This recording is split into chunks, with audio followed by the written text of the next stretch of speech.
The August the 5th council meeting will have the invocation by Mr. Hart, Pledge of Allegiance by Commissioner Wilson, and then we'll have roll call. Please stand.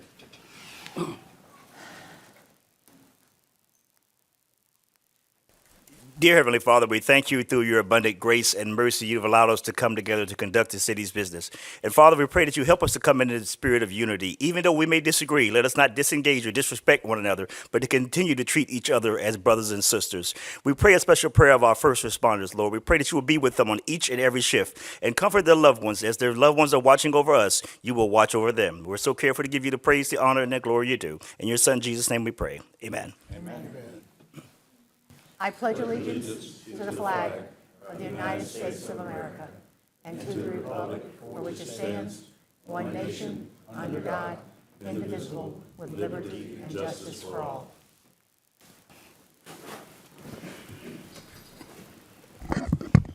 Commissioner Kennedy? Here. Commissioner Wilson? Here. Mayor Johnson? Here. Commissioner Firstner? Here. Commissioner Oliver? Here. All right, we have a few presentations and proclamations. 2025 Healthy Selfie Day Proclamation. Dorcas, Dillard, come right on up.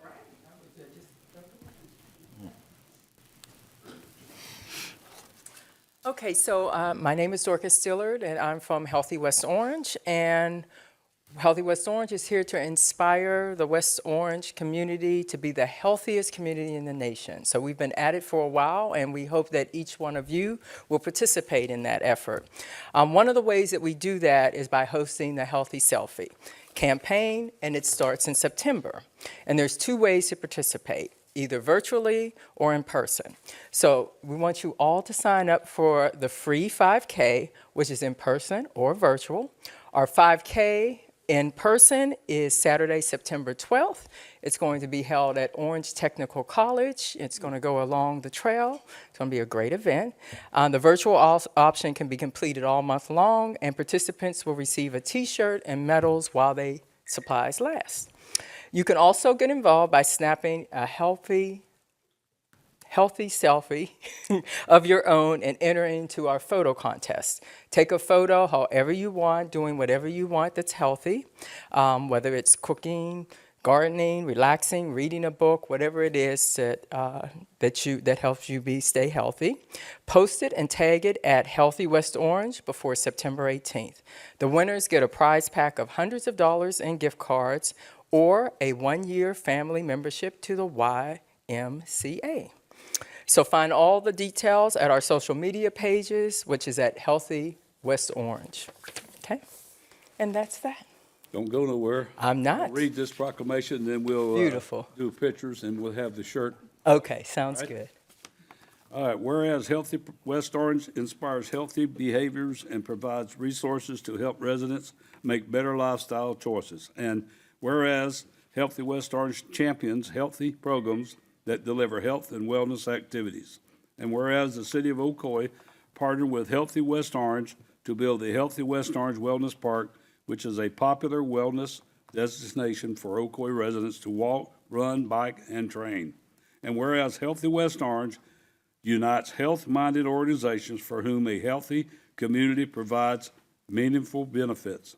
And whereas Healthy West Orange advocates for healthy community decisions and encourages local leaders to keep their community's health and wellness a top priority. And whereas Healthy West Orange declares the third Friday in September as the annual West Orange Healthy Selfie Day. Therefore, it is my great pleasure and privilege as the mayor of the city of Ocoee to declare Friday, September the 19th, 2025 as West Orange Healthy Selfie Day. In celebration of the 9th anniversary of Healthy Selfie, I urge all citizens to join in supporting this initiative. In witness thereof, I have hereunto set my hand and cause the city seal to be affixed this 5th day of August, 2025. Rusty Johnson, Mayor. All right, thank you. Why don't you, I'll come down and give it to her, and once everybody else stand up. You can get my good side, I know that. Okay, so everybody's going to either have to... Don't get it. No, it has to be a selfie. Blew the joke. Oh, yeah. Blew the joke.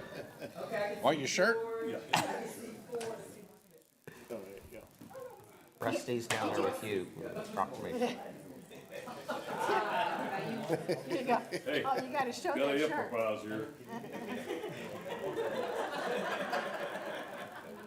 You still, oh, you gonna do it there? Did you get everybody in there? I have everybody here.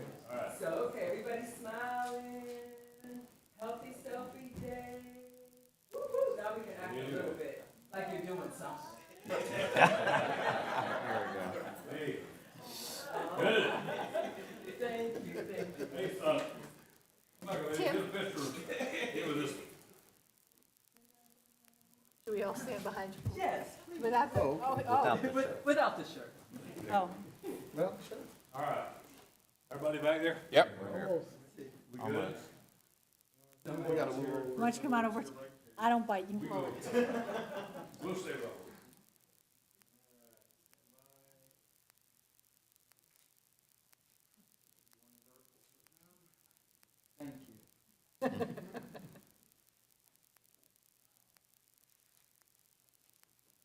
Glad you did that with the camera. I don't think I could get through it. Yeah.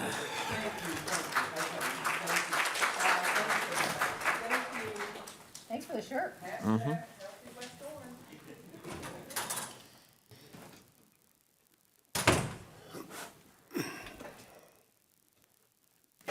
The people that hasn't been out to the Healthy Park, if you get a chance to go out there, it won't be, I don't know how much longer before the bathrooms grow open. Mark, you know? Another month. We got restrooms getting built out there also, so they'll be ready, I guess, within a month. All right. Update on the 90th anniversary of American Legion Boys State in Tallahassee. We got a Mr. Mikey. I don't have a last name. Mr. Mikey, come on down, and we got Sharon Sider. Come on down.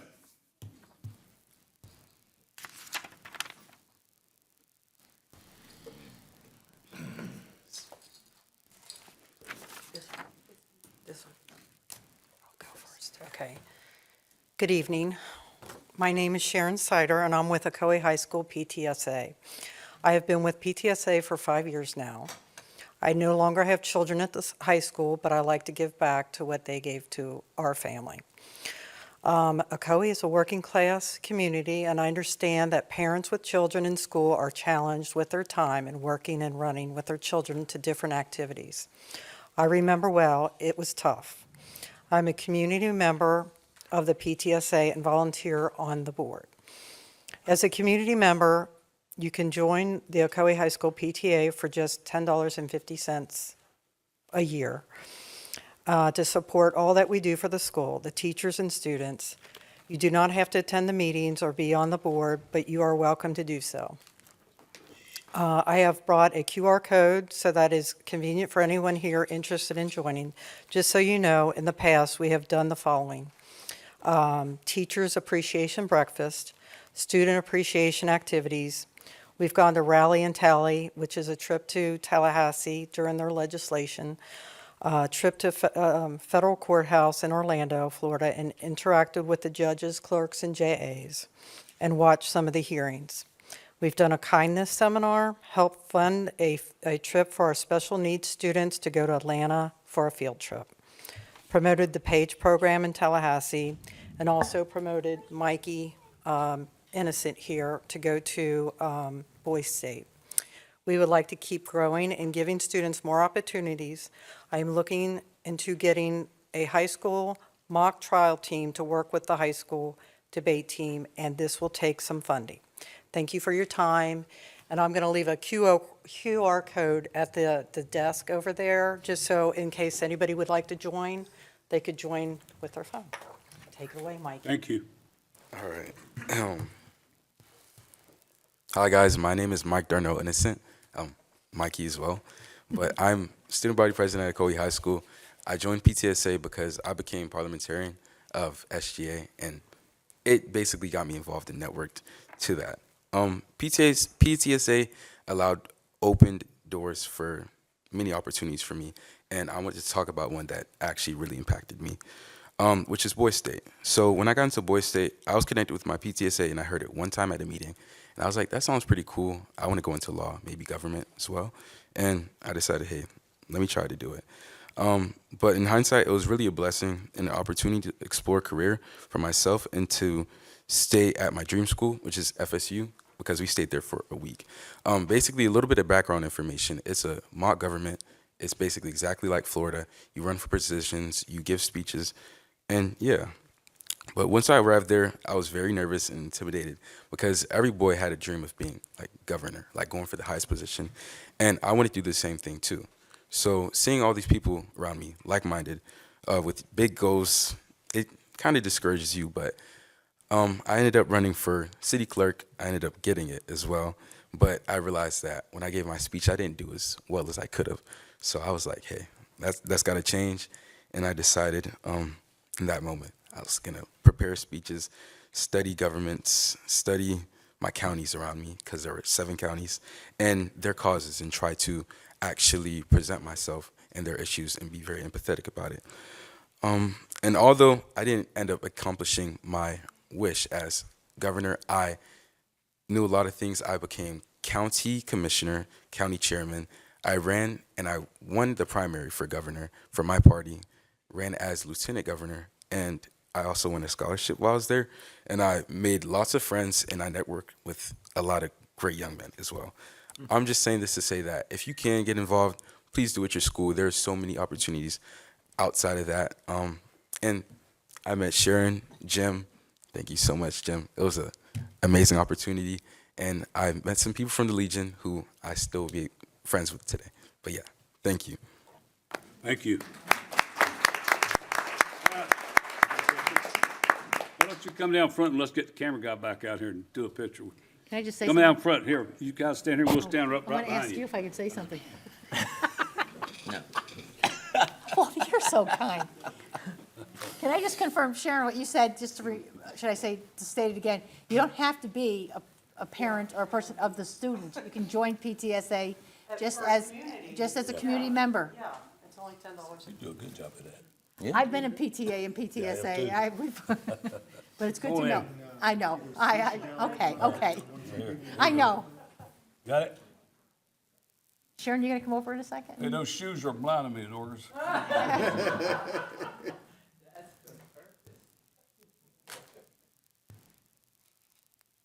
Should you get Sharon? Yeah, Sharon. I thought, yeah, come on, get in the picture. Now you got, there you go. All right. All right. I know.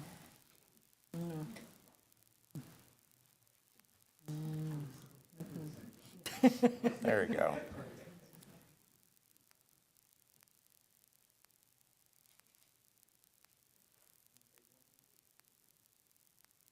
All right. Thank you. Thank you. Maggie? Yeah, man. Good job, buddy. Good job. I'll put these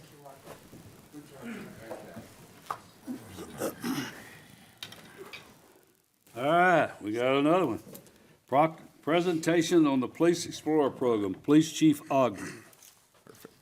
Good afternoon, Mayor, Commission, and citizens of Ocoee. This evening, it is my honor to recognize the young men and women of the Ocoee Police Explorer Program. Our explorers recently completed the Seminole County Police Explorer Academy, a program designed not only to educate, but to inspire the next generation of leaders. These explorers dedicated their time, energy, and enthusiasm to learning the core principles of policing. During this 2 weeks in the academy, they were introduced to some of the realities of law enforcement. But more importantly, they've gained something far more lasting, a sense of purpose, a commitment to service, and a clear understanding of what it truly means to protect and serve. By completing this academy, these young men and women have proven that they want to be part of something greater than them. And tonight, I'm proud to say that they are. I also want to thank their parents and family members who supported them, the officers who mentored them throughout the course, Officer Carla Gonzalez, who's not here, Officer Andrea Sanders, and Officer Kevin Pagan. And I also want to thank the City Commission for your unwavering support of the Explorer program. Thank you. And they're here. Hold them, stand up. Stand up.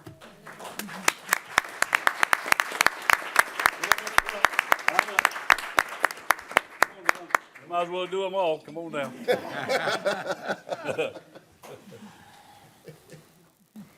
We don't want to make no future police officers upset. There you go. That's it.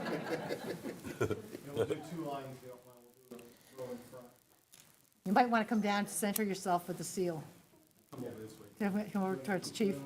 There you go.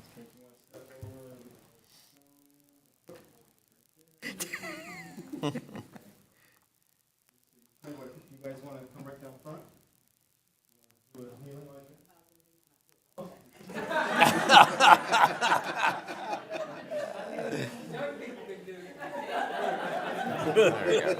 That works. I'm not getting on the floor. I couldn't tell. I couldn't get up. They wouldn't help me up. It'd be very embarrassing.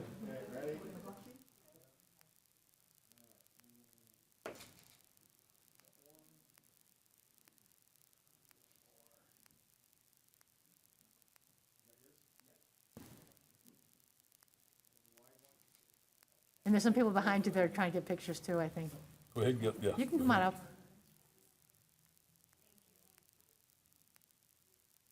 All right. Oh, wait, one wait, more. wait, wait. Congratulations. Thank you. Thank you.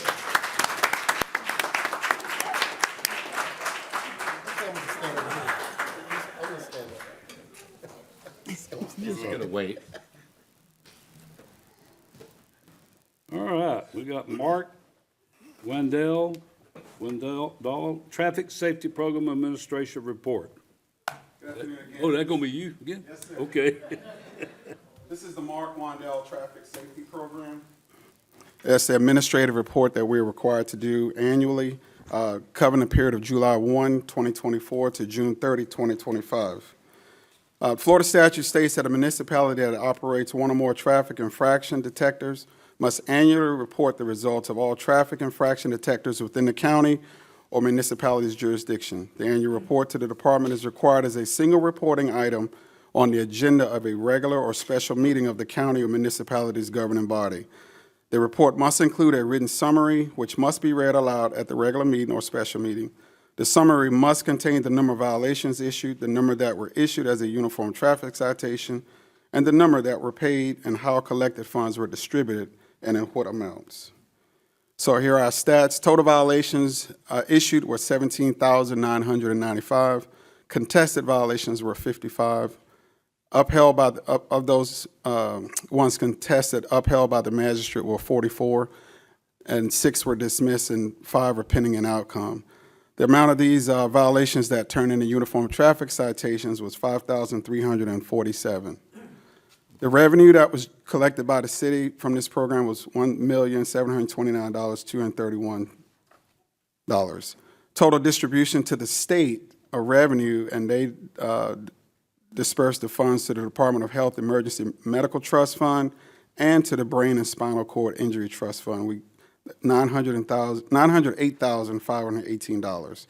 Revenue retained by the city was $820,713.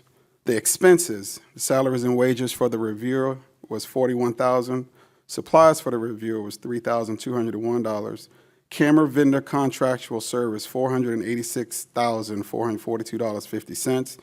The mailings, $34,165.64. Magistrate costs, $6,000. Court legal representation fees, $8,600. And that's it. All right. Thanks, Thank sir. you.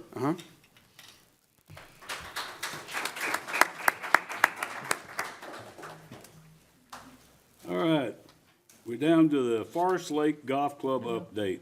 Duke Wait, did I miss one? Yeah, Duke Energy. Which one? Duke Energy. Oh, we don't want to forget Duke. Sorry about that. I had to check by it. I must have checked it early. Neighborhood Energy. Yes. Good evening, Mayor, Commissioners, city staff, and residents of Ocoee. Thank you so much for the opportunity for having us here tonight. I'm Lisa Curran, Government and Community Relations for Orange and Osceola Counties. And on behalf of Duke Energy, we're thrilled to announce our partnership with this city to launch the Neighborhood Energy Saver Program this month. What's a couple of things, and I won't, reveal them all because Melvin's got a riveting PowerPoint to show you, but this is really a great program that the eligible customers will receive energy-saving improvements at no cost, and even better than that, we'll do all the work for them. So, and at the very end of it all, participants usually tell us, I have a better understanding and awareness of my energy consumption and my behavior related to that.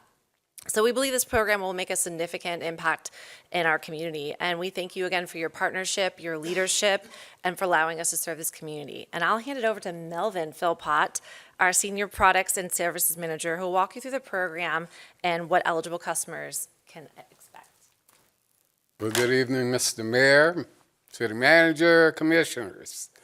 Our program, as Lisa has mentioned, is called Neighborhood Energy Saver. You have a presentation? Oh, I don't have it loaded. We're gonna have to load it. Not a problem, I can wing that. Can you load it? Like email it to you? I'm so sorry. That's all right, I'm good. Let me find it. I'm sorry.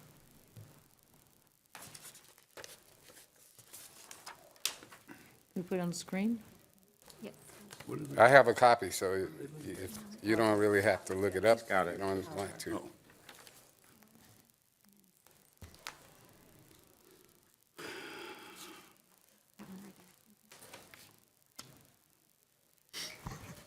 My apologies. While they're taking that up, I will tell you this is a great benefit. It's been a few years since Duke has been in this neck of the county to administer this program.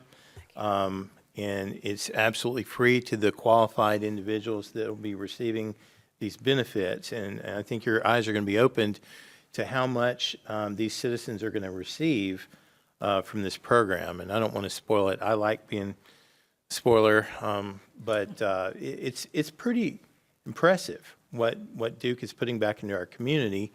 And they're going to be doing the same program in Winter Garden at the same time. So we're glad to have them back in our neck of the woods.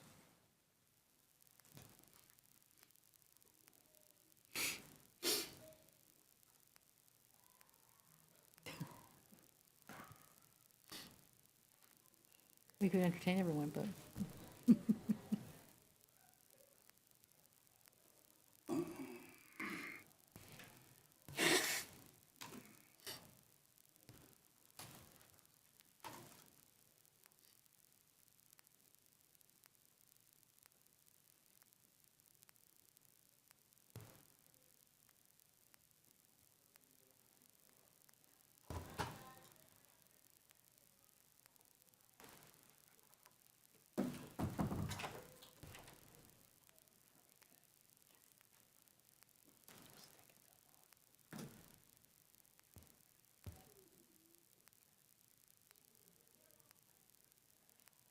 All right. All right. Thank you. Thank you very much, ma'am. But again, this is what we call our Neighborhood Energy Saver Program. I am proud to say that I am the only person that has managed this program since 2007, actually. What we do is that we actually offer assessments designed to help customers to lower their energy bills. That's what we're actually after. The program is free, and let me explain what free means. Free means that the Florida Public Service Commission requires us to have energy efficiency programs for our residents. Now, we have two varieties. We have the program where customers can share in the costs if they have that discretionary income, but for the customers that don't, senior citizens, income eligible customers, customers that just downright can't afford it, we have to have programs for them as well. Now, we've installed more than 700,000 improvements in more than 60,000 homes over this period of time. Now, our goal is pretty simple. What we look to do is to be able to assist these residents by installing up to 20 free home improvements. And we're going to talk about that in a few slides. We also want to educate them on energy efficiency techniques and best practices. I think this is very important. For me, having done this most of my career, the one thing I understand is all we know is what we learn from one another, or until we get a bill that we don't understand and we call Duke Energy. So we also like to use this to be able to help people to change the way or their approach of how to use energy. And what we like to do as well is to empower them to be able to control their energy usage. One thing that you will find out, one finger makes a big difference. So here are the 20 improvements that we are talking about, and I won't read all of these as you can see them, but I'd like to point out a few of them that really make big impacts. So if you look down the third from the bottom on the left, smart thermostats. These are very new to our program this year. And what I like about this is that this is Wi-Fi enabled, so a resident can actually use their phone to control their energy usage on their air conditioning heating system. Also, a year's supply of filters is what every resident will get. Also, the duct sealing. The duct sealing is extremely important because you can lose as much as 20% of your energy efficiency through leaks in your air conditioning duct system. And we seal those. We also install insulation up to about the R38, or we go above code to be able to do that in the home. So these are just some of the things that I'm going to feature for you.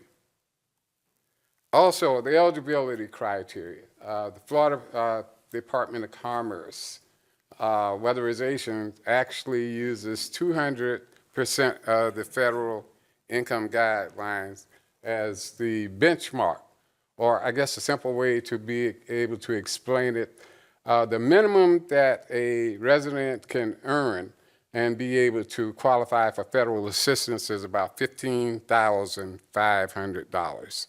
That's at 100% of the poverty income guideline. So if you extrapolate that times 2, then it starts at $30,000, and I believe it jumps up to about $11,500 for each additional resident. So we do single-family homes, we do apartments, we do manufactured homes. Our only requirement is that the resident must be a Duke Energy resident and reside in the area. So the area for you is big, because we are actually going from right about the 429 all the way over to about Apopka Island Road, and then from the top, right about McCormick Road, I think somewhere down around 80 Mims Road, in that area down there. So we look to cover the entire area for you.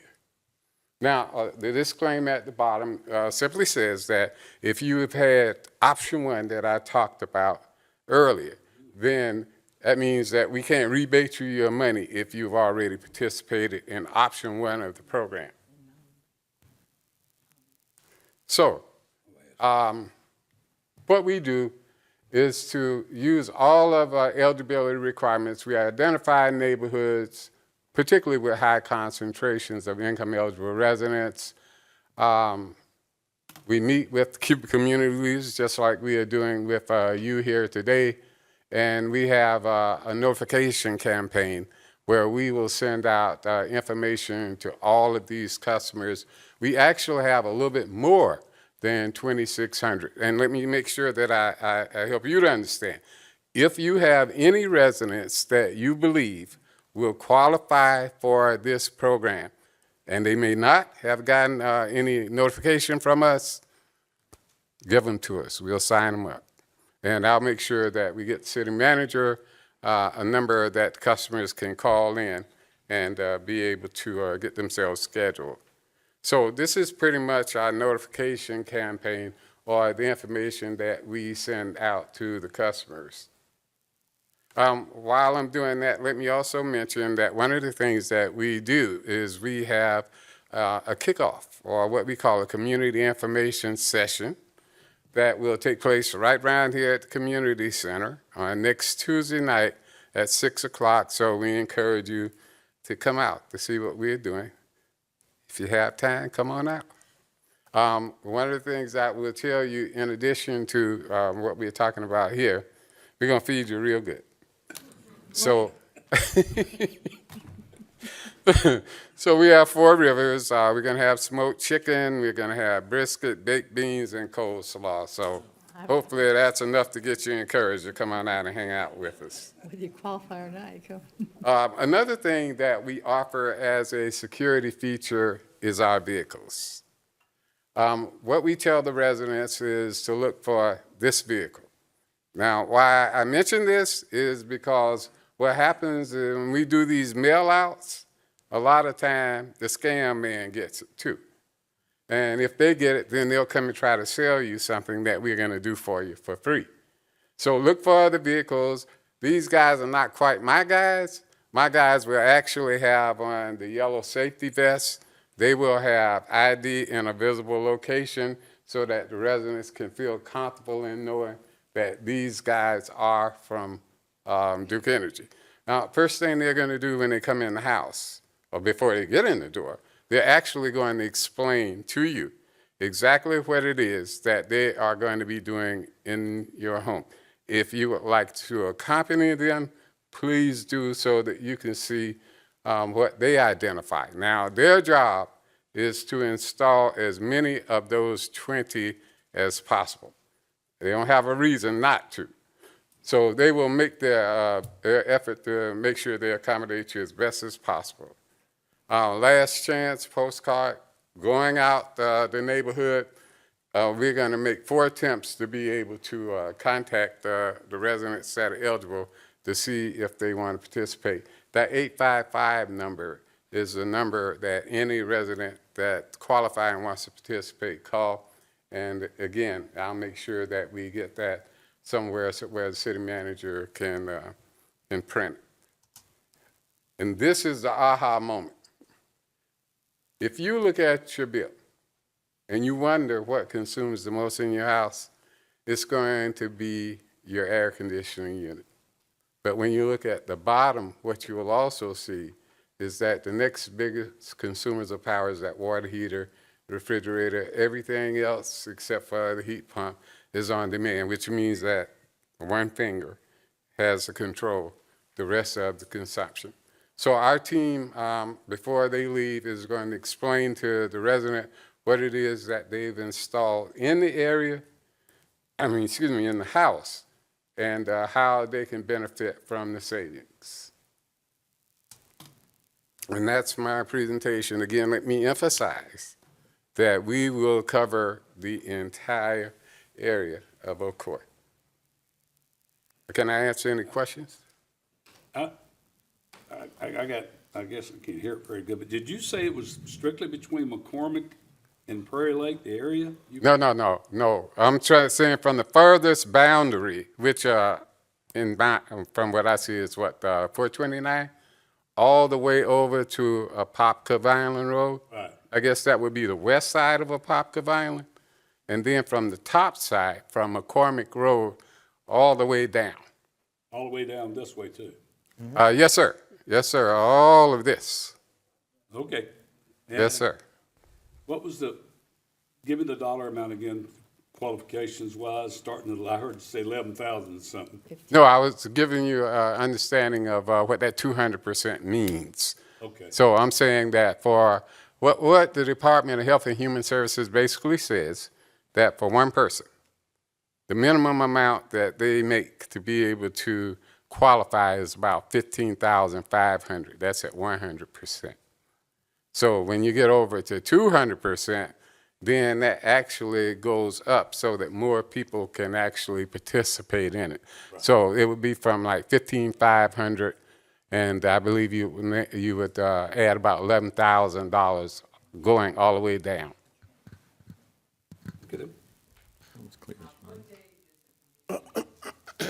Next Tuesday night at 6 o'clock, you could come and set up a table too. The Lakeshore Center. Lakeshore. So you can come and set up a table. All right. Anybody else that has a nonprofit that they want to get some information out, please come and set your table.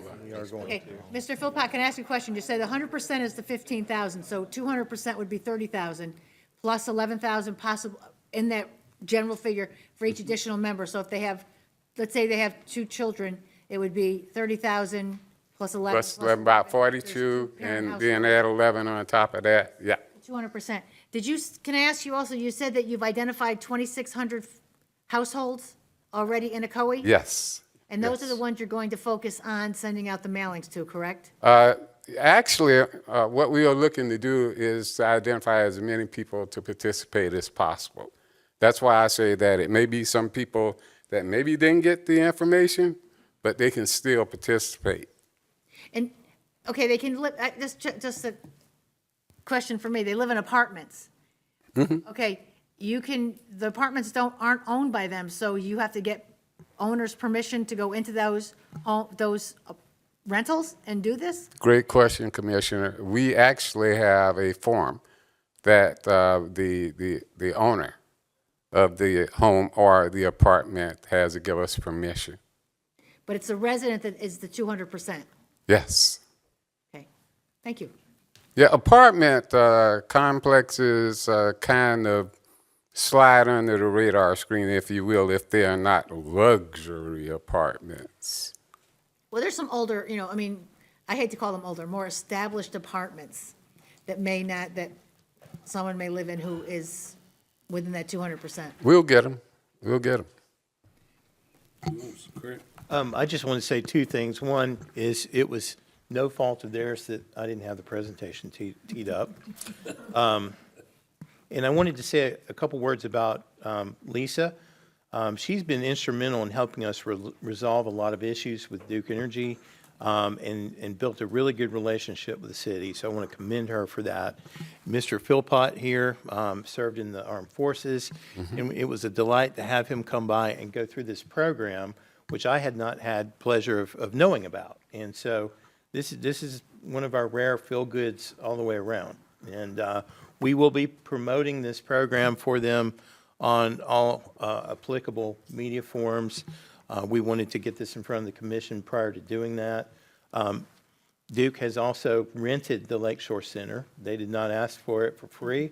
They rented it. They're providing dinner to the qualified applicants to the program. So this is something that we should be really proud of their contribution in our community. Thank you, sir. We'll be here for about 12 weeks. Our plan is to go next door to Winter Garden after that.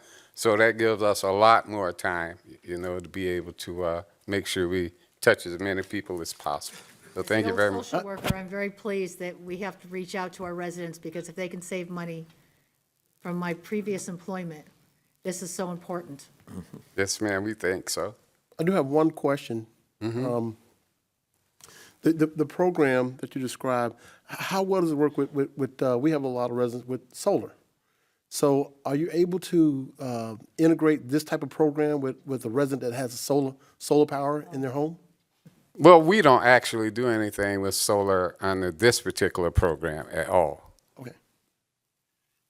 Yep. That answers my question. Thank you. Right, anybody else? They're popping up all over the place, so I was just wondering. Oh, yes, yes, sir. Is there any additional savings that they may have, maybe take advantage of if that program was integrated into a home with solar energy in it? Well, not being a subject matter expert, the one thing I can tell you is that, yes, they will save quite a bit on solar, but it's dependent on what the solar is actually on. More commonly, it's the water heater, which is 17%. So if they have panels that are actually attached to the water heater, that's immediate 17% that's taken off. Okay. That's good. Thank you. Anybody else? Always good to get something like that. Thank you very much. Don't forget, Tuesday night at 6 right. o'clock. I'll be there. Even All right. if we don't qualify, we get to eat, huh? Are you serving? She's not talking. Yeah. Well, you said it, so we'll see if we can cue her up. Thank you. Appreciate it. Thank you. All right, now we're gonna get down to Forest Lake Golf Club update. Parks and Leisure Service Director Johnson and Robert Utsey? Usey? You, it's you. You'd see. Name off the other people up there with you too. Oh, you got, there she is. Is that it? Okay. We got it. All right. Good full screen. Let's see here. Okay, good evening, Mayor, Commissioners. Excited to come give you an update on Forest Lake. The last time we were in front of you was in early June, after we had our first month of May with Down to Earth as the interim operator. A lot of good things have happened. We, among other things, I want to recognize Trent from Utilities and Mark from Parks and Rec. They've really played a great role in kind of triangulating resources to support the effort to, to improve the golf course and all those kind of things. So I'm going to ask Nick to give you a report on, kind of the finances and some of the ops aspects of what's happening out there. Nick? So good evening. I'm happy to report that financially things are going well. So far through July, we've exceeded the proposed budget for our 10-year, the 6-month contract. I expect it's going to be the same again in August. Just to share a couple of numbers, revenue year over year in June was almost the same. We exceeded by a couple of $1,000s. Net profit was $93,000. So that was good. Revenue for May and June year over year, we're actually down just a little bit, but our profit numbers were good, $199,000. Revenue in July year over year, $283,000 this year, $246,000 last year. So a nice bump there. And then May through July numbers were ahead revenue-wise by about $24,000. So things are going well from a financial standpoint. Any questions on the financials? Okay. I have a question. What's the increase in the revenue? Is it rounds or is it the F&B that you've added or a combination? What is it? I don't know the answer to that question because I don't have You haven't had the full great year over, analysis. yes. Got it. So I can't answer it though with what I'm about to say on the next bit here. So revenue in July is down compared to June, but that's expected. As we get into July, August, September, those are typically the worst 3 months of the year from a revenue standpoint. Rains have actually helped the health of the golf course, so that's a good thing. I think Mark's going to speak to course maintenance a little bit after I'm done. We've added Forest Lake Golf Club to the Golf Now platform. Golf Now, as you're probably aware, is the biggest purveyor of golf tee times in the world, and we're in a tourist market, so we've seen a nice bump from them in the summertime, and in the wintertime it would be even greater based on visitors from out of town. It's only been in place for about two weeks of July, but it helped us add 174 rounds and about $8,500 in revenue. And in looking at the comments on Golf Now, there are people that are finding Forest Lake for the first time, a lot of them, so that's a really great thing. Course conditions, for the most part, are receiving favorable reviews. We're chasing summer weeds. There's a lot of comments about the tee boxes. All that's being worked on. I think, again, Mark will speak to that a little bit. Staffing has been relatively steady with some normal turnover, nothing too great. We have adjusted the restaurant hours, 7 a.m. to 7 p.m. each day. I think the feedback's been positive on that as well. Once that's been in place for a longer period of time, we can assess if that's helping us revenue-wise or not. It's obviously a better service, so from that standpoint, we're happy to do it. we've worked on improving the girls on the beverage cart ability to reload and stay out on the golf course longer. And in the coming days, we're going to be offering hot dogs on the beverage cart by this weekend, if not before. So. Right, right. So I would like to point out, adding golf now is going to be a big deal for us. You can see it's already had an impact in just 2 weeks. Great exposure for the golf course. And, some of the feedback we have received was, pace of play, and also maybe not seeing the beverage cart as often as they would like. So we've addressed that by treating the replenishment of the beverage cart like a NASCAR team. They let us know ahead of time what they need. They pull up and it's replenished and they're back on the golf course. And having the golf carts, having the hot dogs on the beverage cart is going to help too, because a lot of players, they stop at the turn and go in there and get a hot dog, and that actually impacts pace of play as well. So those are very positive things that we're going to do. So City Manager Shadrick's suggested some weeks ago that that Mark Johnson at Parks and Rec could support the things that we were trying to accomplish at the golf course over and above what Nick's team was doing. And Mark's going to give you a little update on what his team's been doing. Good evening, Mayor, Commissioners, City Manager. Just go through a few of the bullet points for maintenance. We've been out there about, I think, 2 weeks. We try to do Tuesday, Wednesday, and Thursdays in the morning before it gets too hot. We began, you'll see pictures too of this on the next couple of slides. We have began to eat at those tree rings and clean up the palmettos out there. I think we cleaned up one patch and there was 27 golf balls that we found. So, tining the greens, ninja tining next week, doing some thatch treatment out there, edging and cleaning the bunkers up. That helps out a lot when you get in there. We're weed eating the tombstones at the trees, herbicides being applied. They repaired the washout on 16. Let's see what else. Yeah, I wanted to mention also that the pump house went down some weeks ago, right after the course had been treated for weeds. So the whole golf course had been sprayed, and we lost irrigation for like 2 days. And we thought we were going to have an expensive fix on the pump house, but Trent, figured out how to resolve it, fix it at basically no cost. So that's a really big deal for us. There's some of the pictures right there of some of the park staff out there.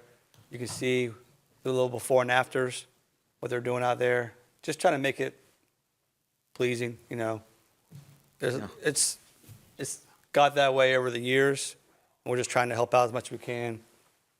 DTE as much as they can to get cleaned up. So you can see it's not really, and it's a little more difficult than it looks too. So you got to work between the golfers hitting the golf balls too. So they don't like when the chainsaw is going when they're trying to hit. Go ahead. So there's been a lot of discussion about the potholes all over the golf course, and this is like a 15-year deferred maintenance ignored issue, right? So we debated back and forth for weeks. What do? Do we take a cart out there and just fill the holes with dirt? And, ultimately we decided that was not going to be a good fix, because as soon as you have a big rain, the potholes are back, right? And you've wasted all that time and effort. So what we're going to do is we're going to have this tilling machine. It's going to be at the golf course site in the next week or so. And we're going to till, hole by hole, all of the potholes.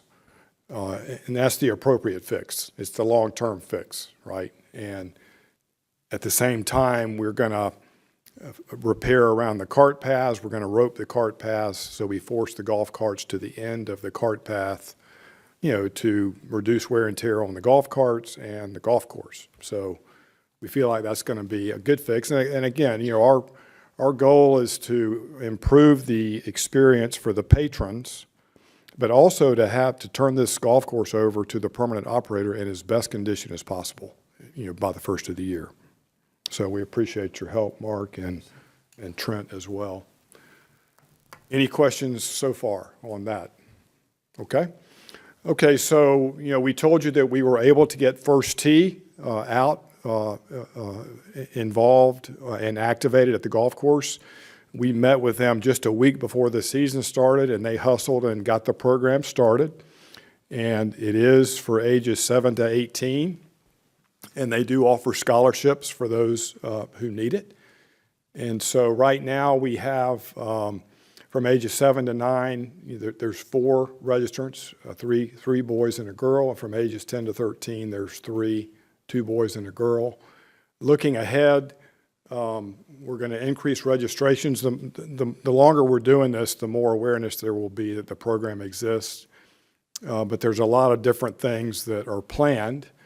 And the good thing is that as we interview the prospective permanent operators, they will be able to connect with this program and make sure it's integrated seamlessly when they take over. Very positive. And then here's some of the pictures of the kids in the program. It's really exciting to see that. It's just the beginning, but it's going to turn into a big program. It'll have a big impact on the kids in the area. So we mentioned at our first report that we are getting surveys. Every golf cart has a survey card on it, and this is what the patrons can give us feedback on. So we've received over 400 surveys, and they score from 1 to 5.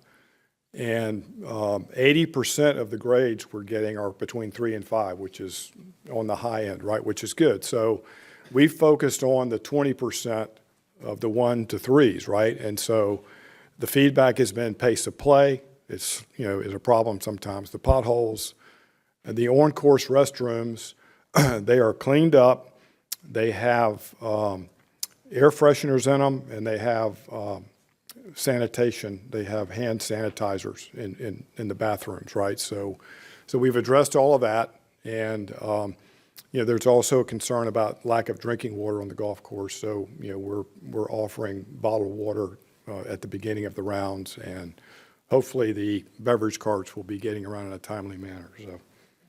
And then we also have a drawing at the end of each month, and we give away a free foursome to somebody that submitted a survey, right? So here's something that's really exciting.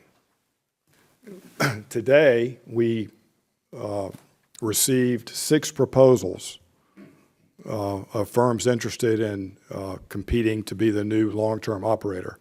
And that is a really big deal because you just never know what you're going to get. But these are 6 bona fide, legitimate, reputable groups, which gives us a lot of confidence that we're gonna get a really good operator.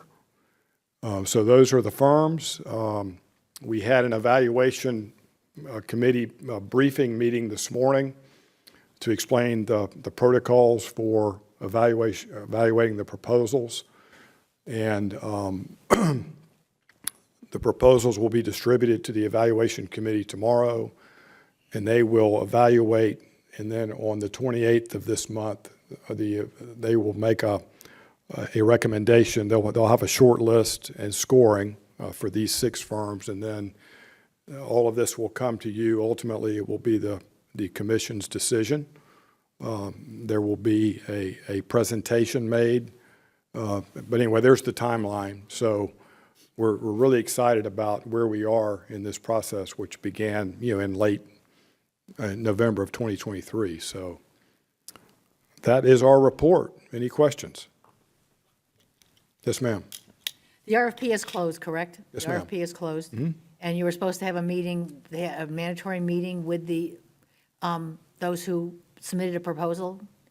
Weren't you going to have a mandatory meeting with, wasn't, They did that when they opened it. when you opened it? June or July. Okay, you've A already qualifying accomplished that, Yes, ma'am. correct? Yes, ma'am. Okay, just asking. Yes, ma'am. Is that right, Joyce? Am I saying everything right? I got, with procurement, I got to do everything just right. Well, no, I know you were going to have, when the RFPs were submitted, before they could submit, they would have to go through a an orientation type of, The pre-proposal conference Pre-proposal, was held thank at the golf course, and all the submittals were represented at that pre-proposal conference. thank you. I didn't see Joyce back there. All right. Thank you very much.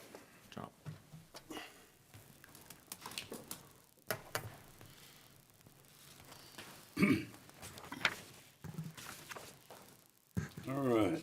Ooh, finally. Go down to staff reports. Nothing at this time. All right, public comments. Well, looky here. Dr. Jim Moore. Believe it or not. Yeah, surprise, surprise. I wasn't going to say that. I would be surprised if you didn't submit one. You're always informative, Jim. Oh, this is. You're welcome. Yep. Good evening, Mayor, Commissioners.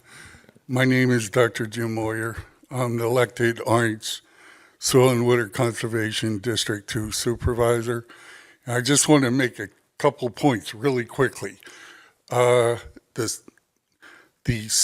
future elected official, Mikey Darnell Innocent, he attended the 90th anniversary of the American Legion Boy State. So I just want everyone to know. And if anyone in the future wants to participate, a junior, we'd love to have you. There's also a girl state, which I believe is 89 years old. So if there's an opportunity, please join. Now, some of you may know me a little well, but I'm cheap. I'm in a 5-year-old home, and I've already participated in this Duke program. It's outstanding. So I would recommend it for anyone, this free program. So they came by the house a couple years ago. And comment about golf real quick. 30 years ago, I was a nonprofit fundraiser playing golf. I teed off. It was a pretty good drive right towards the stick at 6. There was only one problem. I was on 5. So these are we're 80 years old, the Orange Soil and Water Conservation District, only 20 years behind y'all. Here is a map of the Orange County Water Atlas, which the city of Ocoee, Orange County, and several other municipalities participate in. This is a map of all the impaired waters according to DEP criteria, Florida Department of, and Ocoee and Orange County and other municipalities contract with USF for this. Now, here's a map of the nutrient impairments, which normally comes from agriculture or stormwater, which it's small, but Stark Lake is included on this. Bacteria impairments, as you can see, that's more towards the eastern part of the county. Sewage contributes to that a lot. And then map of the metal impairments, which is mostly industrial. That's the big picture. So I am here to help, hopefully to help meet with the people of the city and try to improve Stark Lake if I can. Thank you so much, and God bless you all. Thank you, Dr. Moore. All right. That was it on public comments. How about consent agenda? I need a motion. I'll make that motion to approve. I need a second. Second. Motion made by Commissioner Wilson, seconded by Commissioner Fershner. No more comments, let's vote. I'm not going to find mine. All right. It was a first reading of ordinance, number 21. First reading of ordinance for 977 East Crown Point Road. Showers of Grace Evangelical Christian Mission Incorporated. Property annexation rezoning from Orange County A1 Citrus Rural District, City of Ocoee, RCE Rural County Estates District. Shall I proceed? Yes, sir.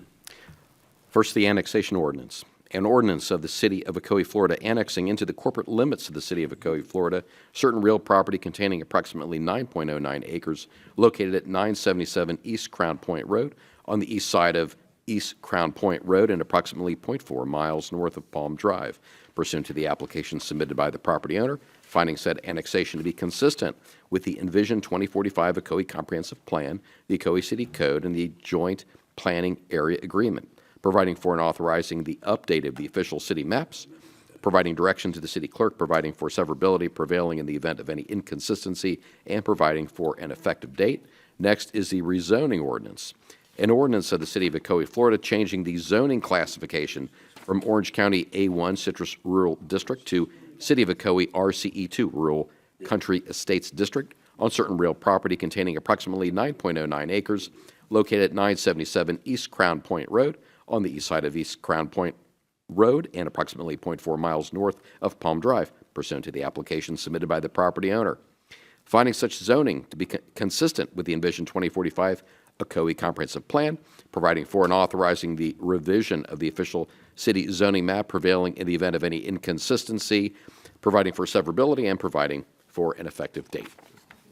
All right, that'll be open public hearing on August the 19th. Can you do that? That's good. Okay. We're going to go to item 22, the second reading of the ordinance for 703 Center Street, the Mayor's Zolas property annexation and rezoning project number AX-05-25-05 and RZ 25-0505. And Planner Belizaire is presenting. Thank you. Yes, ma'am. Okay, good evening, everyone. Tonight I'll be presenting on the annexation and rezoning application for the Mazariegos property located at 703 Center Street. For issues, it is whether or not the Honorable Mayor and City Commission should approve the proposed annexation from Orange County into the City of Ocoee, as well as the rezoning of the property from Orange County R1 to City of Ocoee R1A. Some background on the property is located south of Center Street and approximately 300 feet east of Orange Avenue. In total, the lot is 0.67 acres large, and the property is eligible for annexation as it is adjacent to other city properties, currently receives city water services, and reduces the amount of existing enclaves.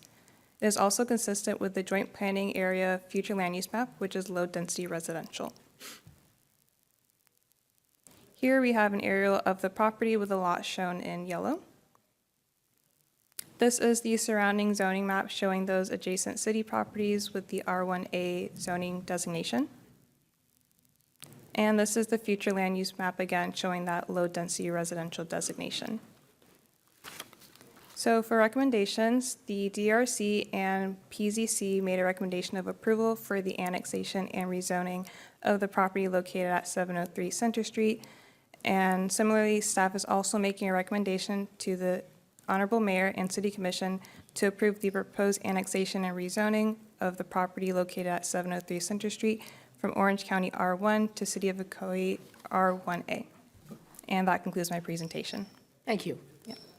Do you read the? Let me go ahead and read both of them, and then We'll open up public hearing. That's fine, sure.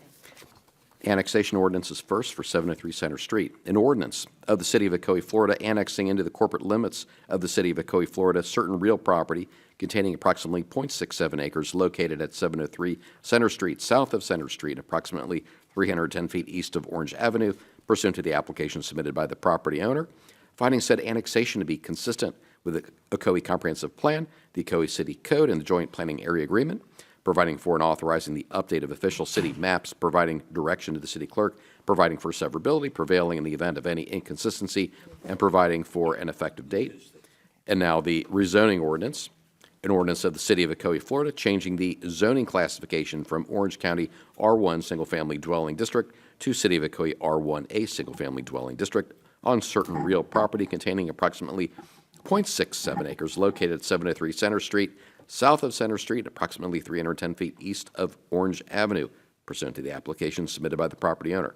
Finding such zoning to be consistent with the Ocoee Comprehensive Plan, providing for and authorizing the revision of the official city zoning map, prevailing in the event of any inconsistency, providing for severability, and providing for an effective date. Is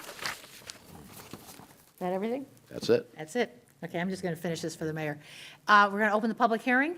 Does anyone like to come forward for that? Concern question? Seeing no one, we'll go ahead and close the public hearing and bring it back to the commission. Could we get a motion? I'll make a motion to approve the annexation.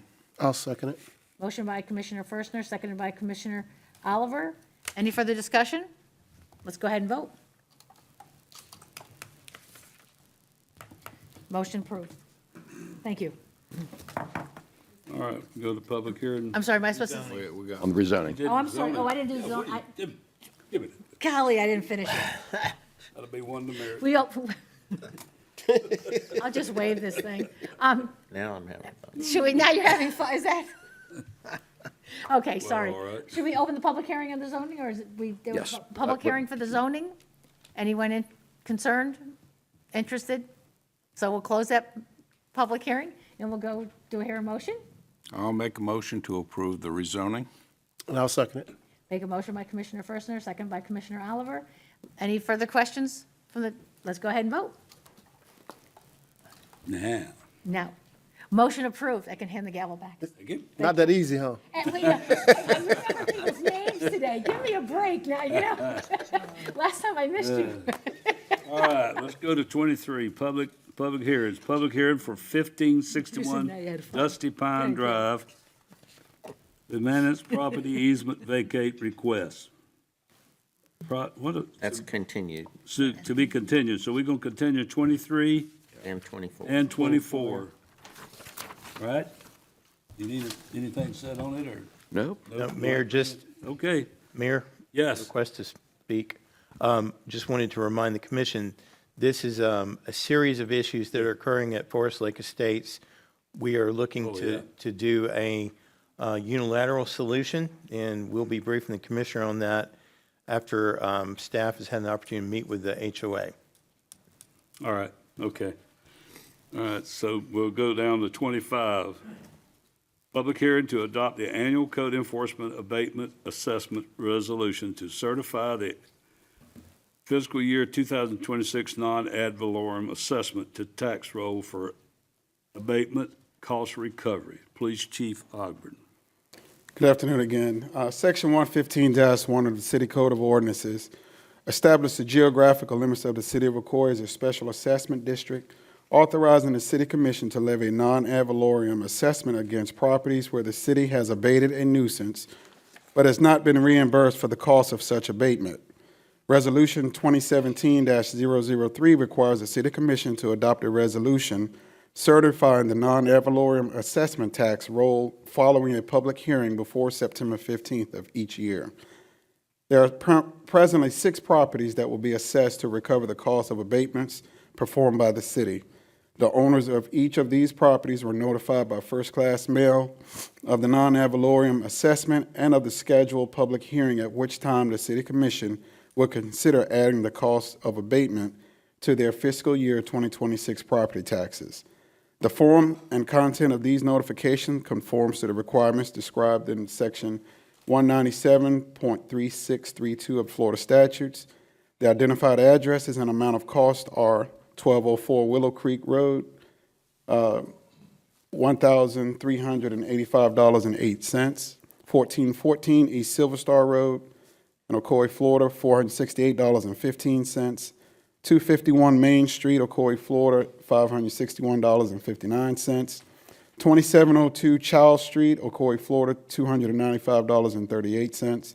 $881 Kimball Drive, Ocoee, Florida, $962.56. And this totals $3,672.76, which can be applied to the fiscal year 2026 tax roll. Thank you, sir. You're welcome. Anybody got any questions? I just have a resolution to You gotta read. read it? I do. A resolution of the City of Ocoee, Florida, City Commission relating to the collection of unpaid liens from code enforcement abatement actions throughout the City of Ocoee, stating the purpose of such efforts, providing definitions, endorsing the uniform method of assessing abatement costs against assessed properties located within the City of Ocoee, approving the non ad valorem assessment roll for fiscal year 2025, providing for severability and providing an effective date. All right. Next, we have another public hearing for that on the, Mayor, it's a public hearing. Yes. Public hearing, yeah. All right, open it up for the public. Anybody in the public have any comments? What crowd? No comments. Close the public hearing. Need a motion for this? Yes. Need a motion. I'll make a motion. Motion made by Commissioner Kennedy. Do I hear a second? I'll second. Seconded by Commissioner Wilson. Wilson, that's it. I don't, I remember this, it's hard. All right. Any more discussion? Let's vote. Thank you. No, Mr. Oliver caught me the last time. Hey, it passed. Okay, let's go to 26. Public hearing for adoption of resolution increasing rates for solid waste residential service. Public Works Director Krug. Thank you, Mayor, Commissioners. City Manager Shadrick's requested we do an internal audit of all our divisions and check on the health of our funds. And that's what brings me to this presentation, to request a solid waste rate increase. Apologize for that. History of our rates, the fee structure from back in '05, it was a fairly low amount. We adjusted it and held it for about 11 years when we were doing the service in-house. We started, our cost exceeded our revenue towards the end. And in 2019, the city opted to control the cost by contracting the service out. And that included a 1.4% annual increase, which was requested by Waste Connections, who is the vendor. In 2023, the city added $15 per household per year for a coordinator who coordinated all the services and contracts with Waste Connections. We saw a very positive increase in the service provided because we were holding their feet to the fire, and they have since improved a lot, changed a lot of staff, but we're out there every day checking on them. And that brought us to the current rate for this year, which was $298.24, which would normally go through a 1.4% increase. However, on the service, the solid waste fund, we operated in a negative net position when we were in providing the service in-house prior to 2019. When we contracted to Waste Connections, that was to contain the cost, and it was a 5% increase. And we applied a admin fee on top of that, a small percentage, to cover what we thought were all the costs. However, we found that the city applied admin fee did not account for the negative balance the fund started with. And our auditors said we need to develop a plan to fix this, basically, to ensure that the fund is viable. What we were looking at is a $1.3 million deficit in the fund, which was $500,000 when we started in 2019 with Waste Connections that wasn't accounted for. And once we sold all our equipment, there was an $800,000 in depreciation that had never been accrued against the account. We also have $640,000 left in a general fund loan when we bought all the recycle carts to go to Sidearm Recycling.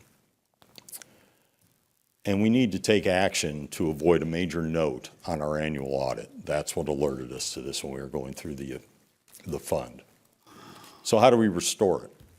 We're proposing a one-time $1.3 million transfer from the general fund reserves to bring us back to a balance, a $42 increase in the annual rate per household. This will sustain us going forward, and that will also allow us to reimburse the general fund over a 5-year term and also cover all the city's administrative costs for the contracts. The new rate would be $344.42. And that maintains all the current customer levels.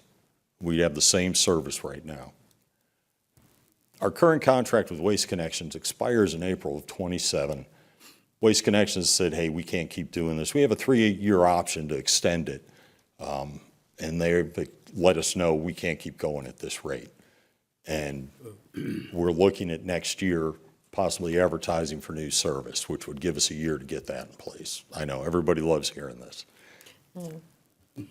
we can expect a higher contract cost either way. Orange County just bid their stuff this year, $400 a year per household for less service. Apopka just did a rate study earlier in the year. Their residential needs to be increased to $400 a year to meet current service demands like we have. Orlando's raw cost on residential is about $340,000 without any admin fees or long-term things.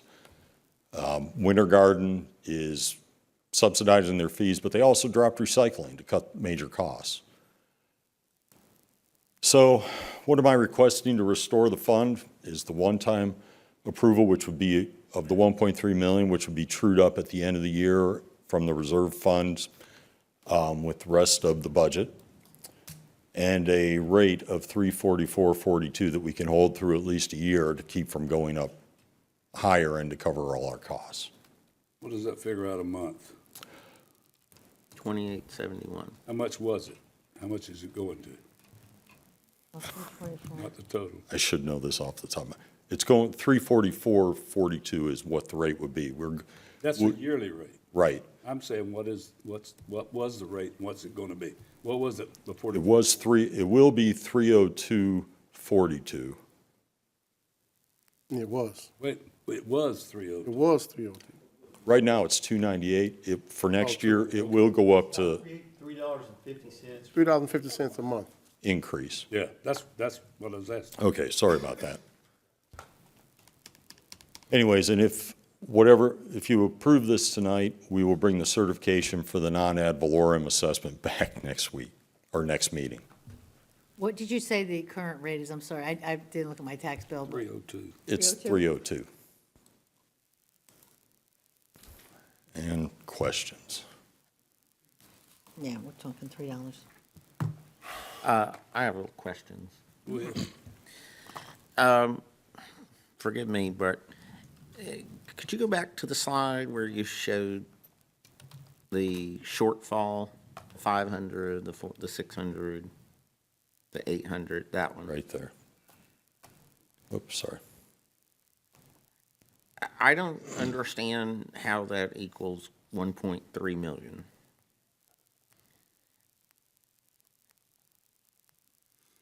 Can you give me a simple answer to that? We carried, when we were operating in-house, we were in the negative 500,000.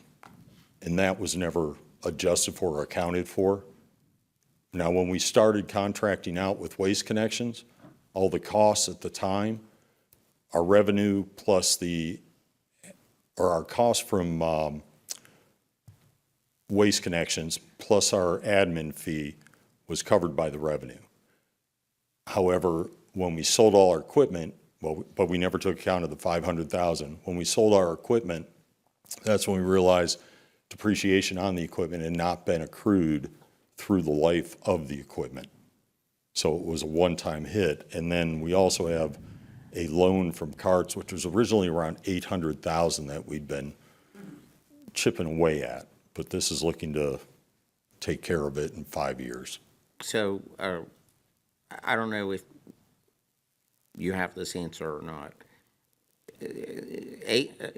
Equipment depreciation is a non-cash item, so that doesn't count. I can't. You have a 640, so you sold some equipment, you should have had a gain on disposal, you got some cash, you sold it for something. Assume it was fully depreciated. It wasn't. That was. Okay, so you took a loss on disposal? From what we've been, with accounting and finances told us, we lost money on equipment because we didn't. I'm not probably the accounting person. It's still a to talk non-cash about it. item. I don't understand. It doesn't make sense to me. Can you explain the 640K general fund loan? You have to pay that money back to the general fund? So that's $1,040,000. So I don't understand where the difference from 1.3 comes from. I'm only asking with what I've been given, the 500,000 deficit, the equipment depreciation, to pay those off in order to keep the annual fee down. Let's skip the 800,000 Okay. equipment depreciation. That's not real. depreciation is not cash. So you've got $1,040,000 of real money, and you've got it, and you're asking for 1.3 million, which is a difference, which is not the 800,000. Do you know what that is? Is that what is that? You're asking. Steve, I'm going to have to weigh in. Okay. The 800,000 is shown as a deficit in the annual audit, okay? Yeah. The 500,000 was not reflected in the annual audit.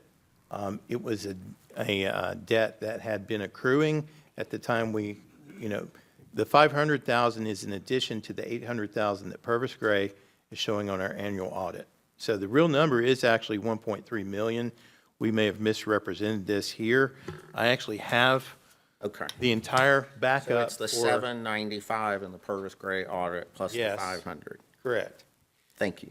That answers my question. The 640 will be paid back in the rate increase, and we tried to, we could have jacked the rate increase up and lowered the amount that we transfer from reserve, but.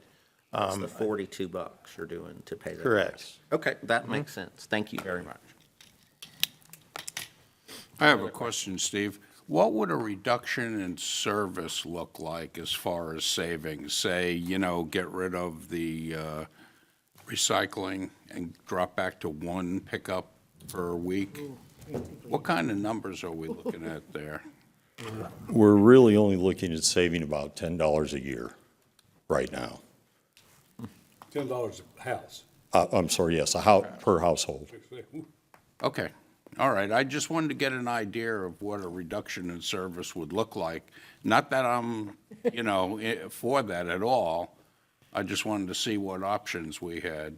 That isn't a very viable option then, is it? It's not that much. We talked to Waste Connections. They didn't provide us numbers on that. It wasn't as much as we expected. Okay.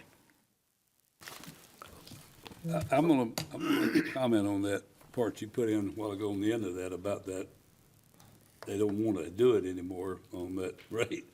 Well, I don't want to get into all that stuff tonight, but I want to make sure we got other people bidding for this service. I mean, Sure we will. well, I mean, of all the phone call records I've got, I want to get rid of those through that process. I mean, it's just been something after something. It just keeps on going. I also want to ask you, and I've asked the city manager to check on this. I want to know, where's the list of when we follow that route, we put a person in on that in the budget that goes around and checks around the place that it didn't get picked up. I want to see the list that's done for that. It should be every week or every month, where the list is who doesn't get picked up. The person that we hired, we put a person in that budget, I guess it was last year, when we were talking about this problem of them not picking up stuff. So the person was supposed to be with a truck that rides around and sees where they didn't pick up the stuff. So who has that list? We can provide it. We have the data in a work order. That wrote down there. To me, it can cut out the calls. If we've got somebody that sees those problems, which we're supposed to have, unless you put him somewhere else.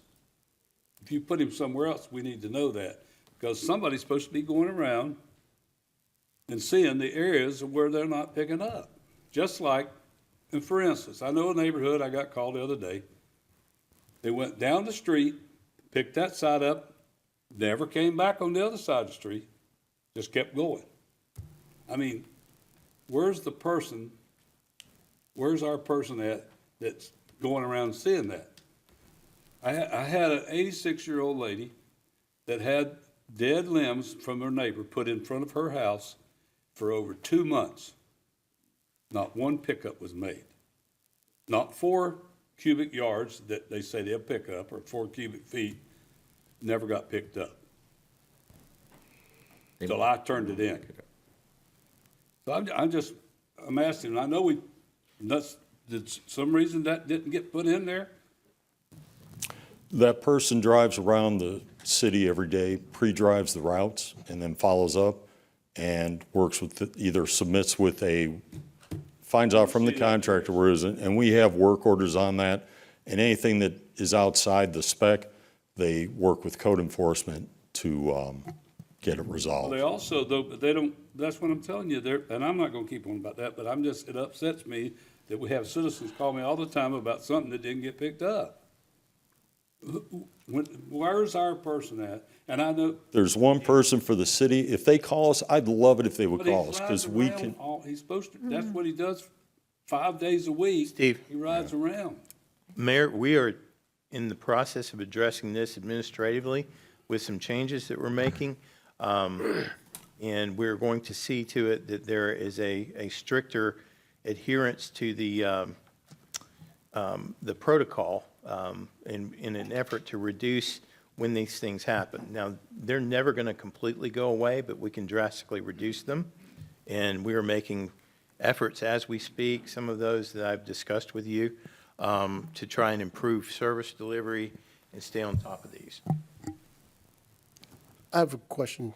When we think about financial shortfalls, and I got to go back to this $800,000. I just got to make sure I understand this, because if we're looking at a depreciation, how can we actually balance that against our deficit? You can't take depreciation and balance it against a deficit. So is it that this $800,000 should not be listed here? Because it gives me a false sense of security that this $1.13 million deficit is probably not correct. Commissioner Oliver, the $800,000 is a real deficit. It was in the annual audit. It's mischaracterized as equipment depreciation. It's a real number. There was $500,000 that was never accounted for, that the utility was in arrears on. This will become an issue with the coming year's audit that will result in a major note if we don't true this up now.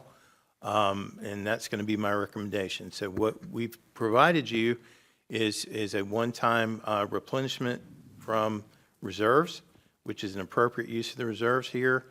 That will bring the account into the black. The small rate increase that we're proposing will allow the utility to stay in the black while paying off the interfund loan to the general fund that was $640,000. I'll just add, from the description, it sounds like it's a loss on the sale to, you all sold the equipment to Waste Connections at a loss. It's a loss on the sale. And that would stay in the fund. So there, and that has been a note in the audit. It threw me off because it's rounded.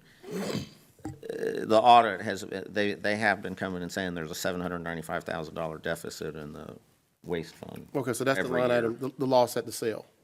It For the appears. equipment. Yeah. Let me also add, we will be handling this transfer as part of a budget true-up amendment process at the end of the year.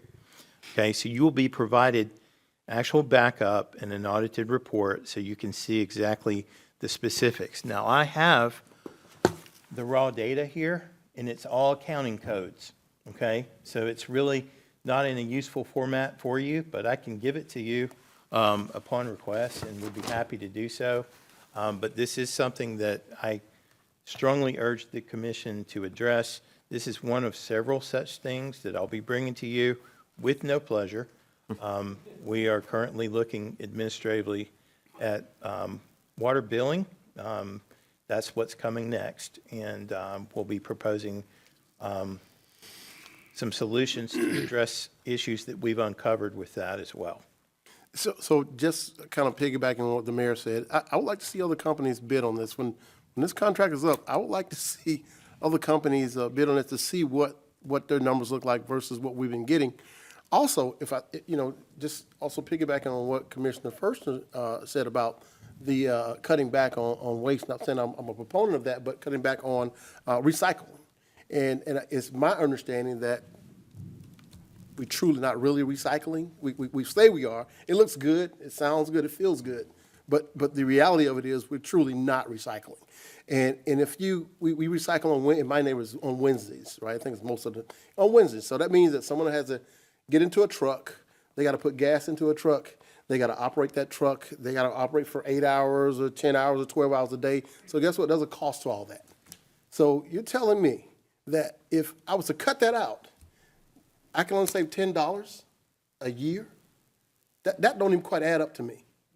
That math doesn't even, it doesn't pass the smell test to me. So again, I would really like to see what other companies out there, what they propose, if they propose not doing a recycling versus doing it, recycling and bouncing against the numbers that we're looking at right now, what we're paying the current operator right now. I look forward to going out to bid next year. I think, I mean, again, I look forward to going out to bid. Let's say something. You know, I'm never a proponent of taking out of reserves, but we have to clean up some of these issues. It's time to, we don't want to take should I say, a ding on our audit, but again, we need to clean it up. Money does, at the end of the year, after the review, some money does go back into the reserves. Let's hope that happens. And again, with going out for bid next year, there's plenty of other companies out there. We see them all at different conferences we go to. And I'm sure they'll all want to bid. We've seen that before. I think when we went out to bid the last time, had 3 or 4 companies sitting there in front of us with bids. How many years ago that was? But again, we've got to clean it up. We don't have a choice. And $3, and I got about 54 cents a month. You know, I see every place we go to, from restaurants, people getting coffee, everything has gone up in price. We have no choice but to do that. I mean, I hate to say it, we never want to do this, but I don't see any other choice. We go to McDonald's and it's $4 extra for a meal. We go out to dinner. Bills went from $30 to $40 or whatever, depending on how many people with you. I know it's more than 2. It's higher. But the thing is, again, I think $3.54 to have our trash picked up. We have to do this. And we won't need to use water tonight. I'll personally tell you, I know my wife and I could, but I don't know, most of these houses that I go by cannot get by on one day delivery. That's the problem. They're using the recycling bin for the other part of the garbage.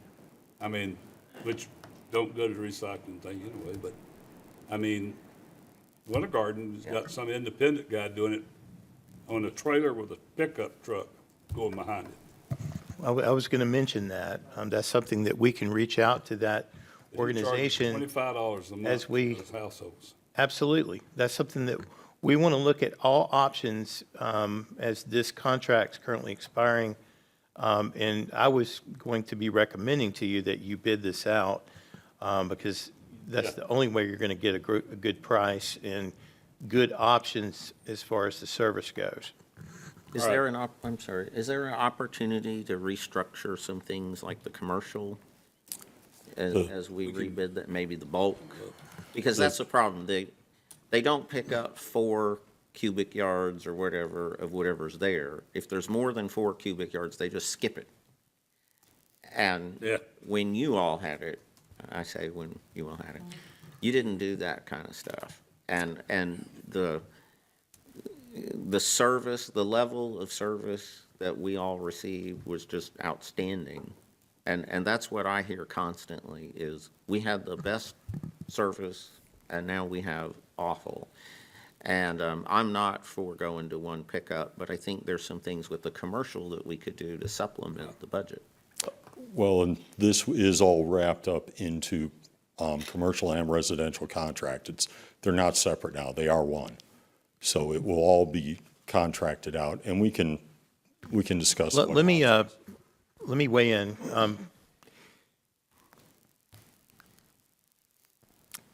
We are always going to be faced, while outsourcing this service, with the operator wanting to pick up as little as possible, and they're going to charge us for everything additional. Now, I'm going to go ahead and let a little secret slip.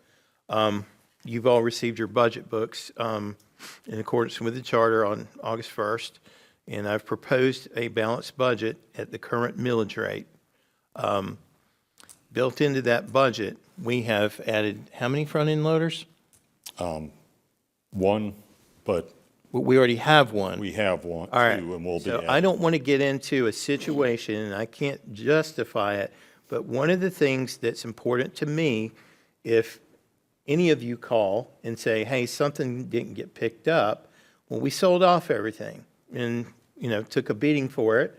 I want us to be able to send someone out, even if it's a big piled up tree, we can sort that out on the back end if they need to be charged extra or whatnot, but it clears it out of the public realm. And that's what's very important to me, moving into the next year and identifying key goals and objectives. We want to start trying to take better care of the visual realm in our city and keep our house neat and tidy. So I've added some things in there like that, so when one of you calls, a call can be made and somebody can go up there, even if it's a huge tree that someone dumped out, they can go out there with the front end loader, put it in the truck, get it out of the way. So I wasn't going to share that, but that's built into the budget. That's great. Okay. We've discussed it enough. We got a motion. I have a resolution I have to You read gotta first. the resolution first. Yes, a resolution of the City of Ocoee, Florida, increasing rates for solid waste residential curbside, garbage recycling, and yard and bulky waste service. Repealing resolutions or portions, let's change it to superseding resolutions or portions of resolutions inconsistent therewith, providing for severability, providing an effective date. That it? Yes. All right, anybody in the public, I'll open the public hearing, anybody in the public have any comments on item 26, public hearing for adoption of resolution increasing?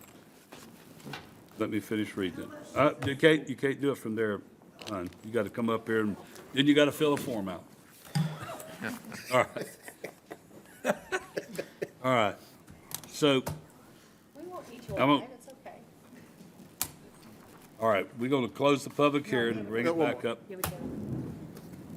You gotta fill out the form too for me when you get through. All right. You can go ahead. I still got, I'll do it.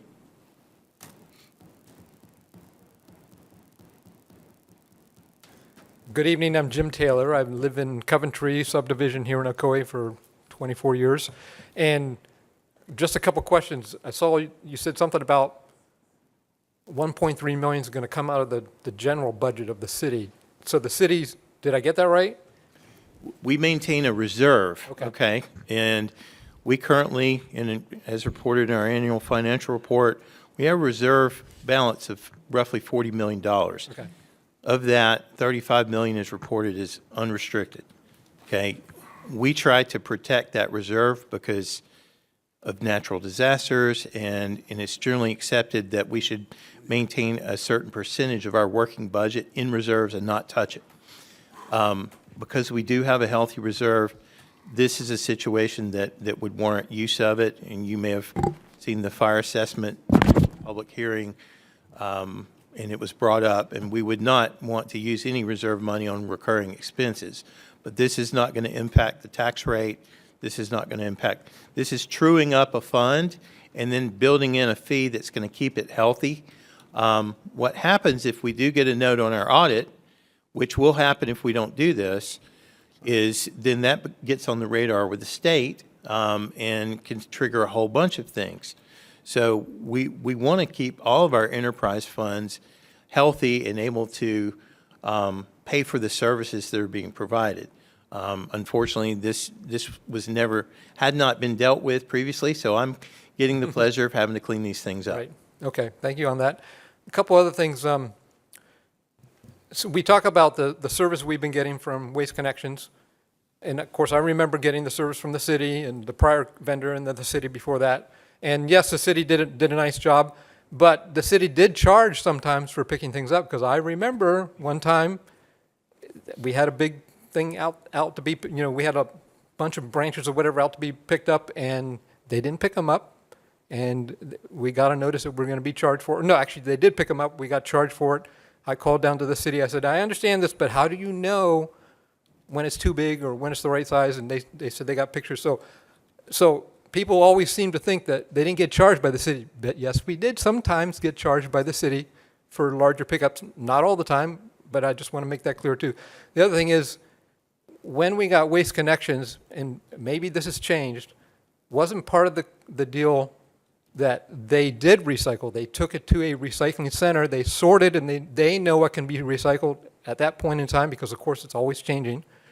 And the city's very vague, has always been very vague about what can be recycled. The city could be better about that, maybe with Waste Connections too. But is that the case? Have we audited them? Have we followed the trucks? Do the trucks go right to the landfill? Do the trucks go to a recycling sorting center? One of the selling points with Waste Connections is they have their own landfill and sorting facility. So they do take it to a sorting facility. Okay. The downside is most of the majority of the people, we have like over 50% contamination in our recycling. So a lot of it, even though they may be pulling out what they can, Right. the majority of it isn't recycled. Okay, so that helps, because yes, there is some recycling, but yes, there's still the problem, the ongoing problem, the contamination, people putting stuff in there shouldn't be. This is just a thought. I mean, my son lives in Apopka. I'm guessing Apopka is dealing with the same thing, because on their actual big trash cans, they have a sticker that says, can be recycled, ... cannot be recycled, ...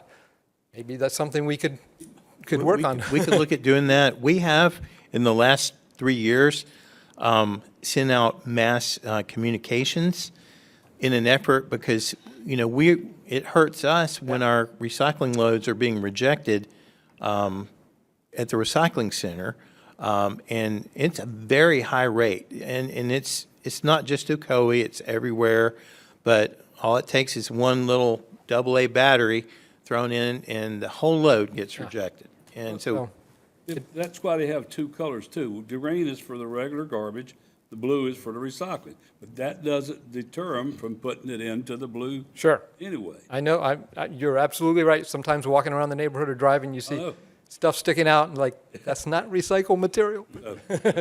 But anyway, I just want to say also, yes, Waste Connections has been a learning curve. For you guys, it's been a headache, but for us as residents, unfortunately, we have residents that don't get it.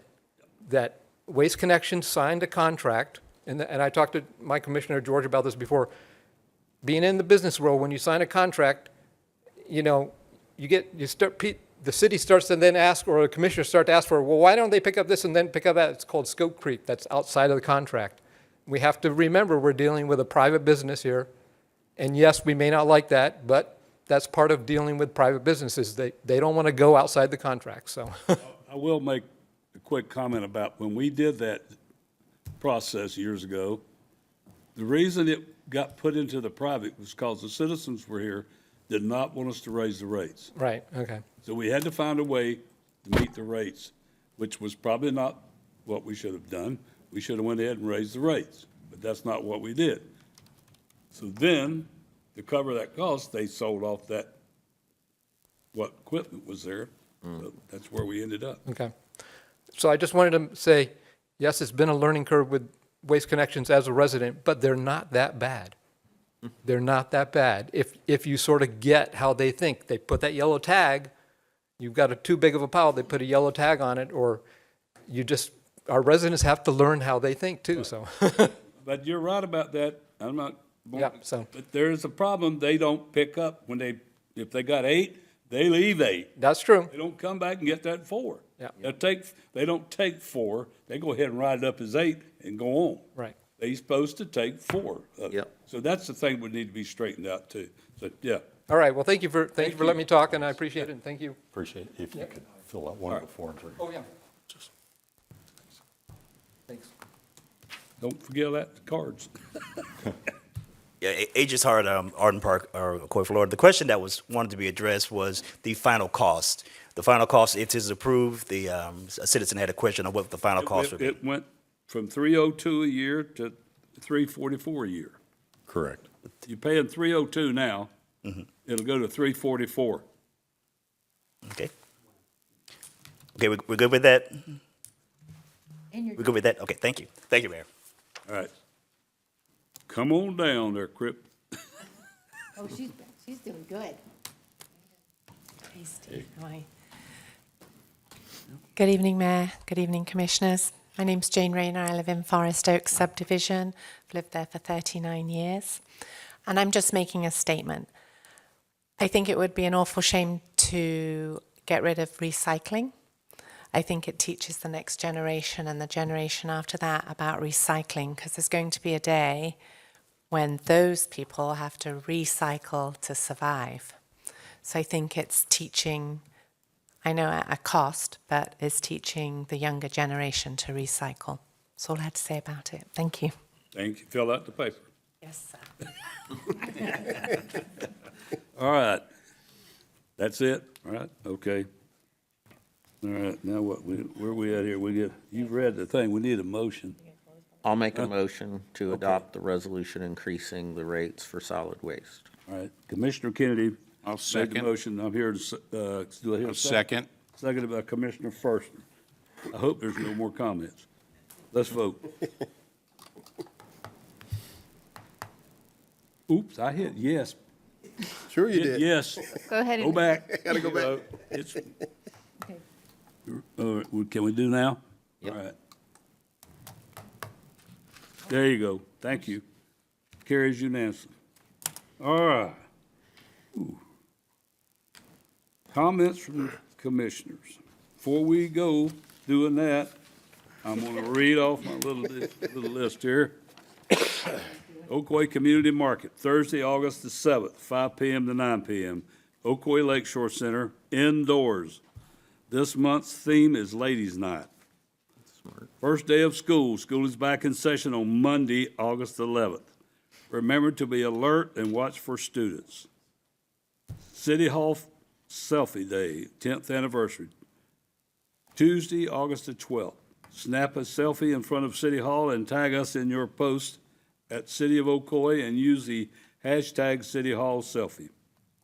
Centennial goodie bags will be given away to the first 25 visitors to the reception desk at City Hall between 4 o'clock this morning and 5 o'clock. Oh, no, that it says between the hours of 7:30 a.m. and 5:30 p.m. Citizens Public Safety Academy. Registration is now open. Please visit ocoee.org to apply. Classes will be Wednesday from September the 10th through October the 29th, 6 p.m. through 9 p.m. Commissioner Kennedy. Thank you. I have one announcement myself. Community Affairs and the Ocoee Police Department for the beginning of the school year, Saturday, August 9th, will be conducting their volunteer cleanup of Blue Jay Way for Spring Lake Elementary. So if you'd like to volunteer, contact Community Affairs. They'll be out there at 7:30 on Saturday, August 9th for 2 hours cleaning up Blue Jay Way, and there will be refreshments provided. That's all I have. All right, Commissioner Wilson. Okay. Chief, I have a question for you in the back. I think it's more general announcements or questions that I had. I've had 2 near misses with e-bikes a few times over here on, or they are everywhere, Orlando and Bluford. You're looking right, look left, next thing you know, one's buzzing in front of you with the light. And I've noticed I was over in Mr. Firstner's area, and I see young kids on sidewalks on e-bikes, and before school starts, you start to wonder if kids are gonna be riding these e-bikes to school, and it's not just children, it's adults. And it concerns me, do people understand? I call myself an adult tricycle, I have a free wheel that I can ride, but I stop at before I cross the street, I stop and look and go. But I'm not seeing that. I'm not saying I'm perfect, I have a red helmet, I'm a real cute side there, but I'm watching before I cross the street, but these folks aren't. They're just buzzing by and they're going at a clip. I'm not telling you anything. It scares me as a driver, but it also scares me as these folks that aren't paying attention. And are you allowed, if you're on a bike, are you allowed to cross the street on the bike, or are you supposed to get out? You act as a pedestrian, or you actually a moving vehicle? I don't know if folks don't understand the laws, or are there laws on this? And it's something I have a concern with. It's a crosswalk, and you're right, you're supposed to get off the bike and walk it across. But that's something we're gonna have to rely on our social media campaign to make people aware, and as well as be out there during Christmas. Not Christmas, during school, the beginning of school, because we have our officers, we have an operational plan that we're gonna put in place for Monday now. We're not gonna have officers at every place all the time, but, and this, like Blueford is a big one, and I've seen those e-bikes as well. So we just gotta make sure that we are vigilant in looking at them, that's all. And it's gonna take for education on those things. It's not gonna be resolved overnight on that.